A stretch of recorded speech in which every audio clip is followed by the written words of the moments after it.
In this series, I'll look at the factors that lead to both overeating and satiety. What food components make us feel full? Why does more variety lead to eating more quantity? And what lifestyle approaches can we implement to increase the good food choices and reduce the bad ones? Keep watching to find out.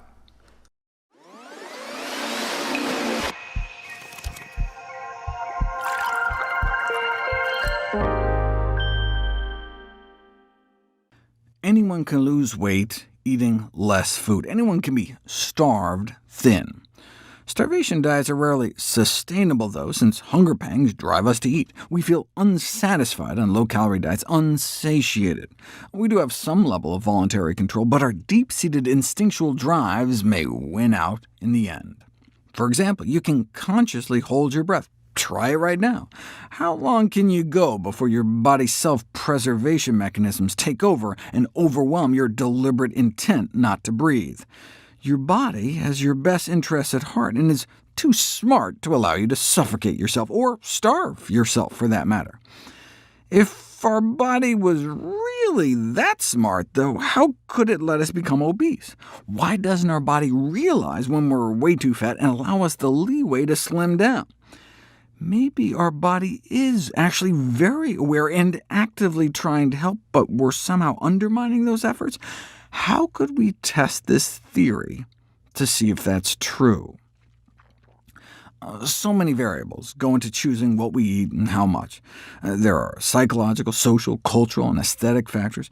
To strip all that away and stick just to the physiological, Columbia University researchers designed a series of famous experiments using a food dispensing device.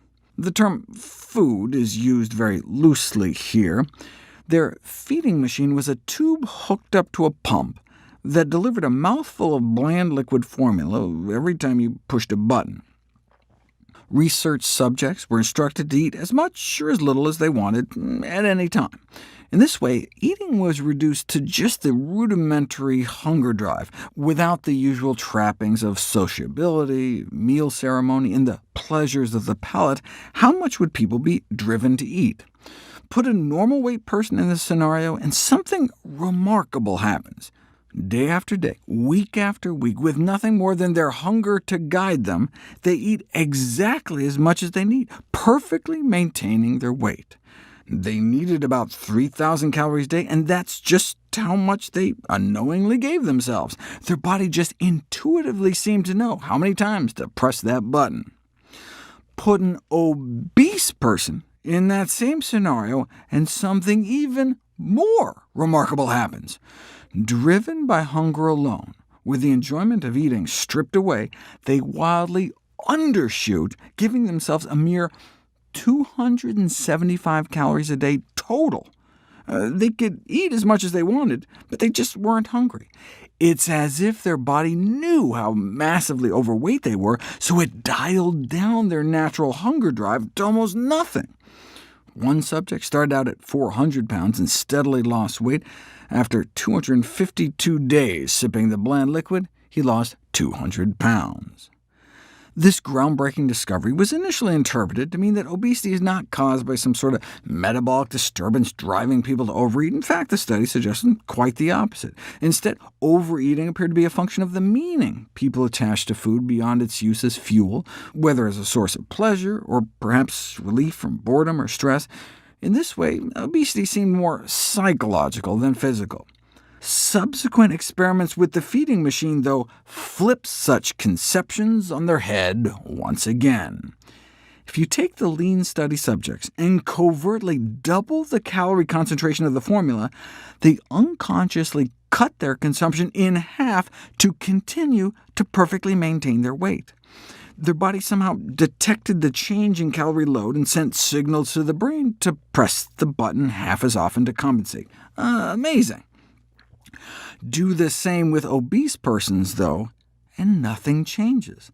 They continue to drastically undereat just as much as before. Their body seems incapable of detecting or reacting to the change in calorie load, suggesting a physiological inability to regulate intake. Might the brains of obese persons somehow be insensitive to internal satiety signals? We don't know if it's cause or effect. Maybe that's why they're obese in the first place, or maybe the body knows how obese it is and is shutting down the hunger drive regardless of the calorie concentration. Indeed, the obese subjects continue to steadily lose weight eating out of the machine, regardless of the calorie concentration of the food being dispensed. It would be interesting to see if they regain the ability to respond to changing calorie intake once they reach their ideal weight. Regardless, what can we apply from these remarkable studies to facilitate weight loss out in the real world? We'll explore just that question next.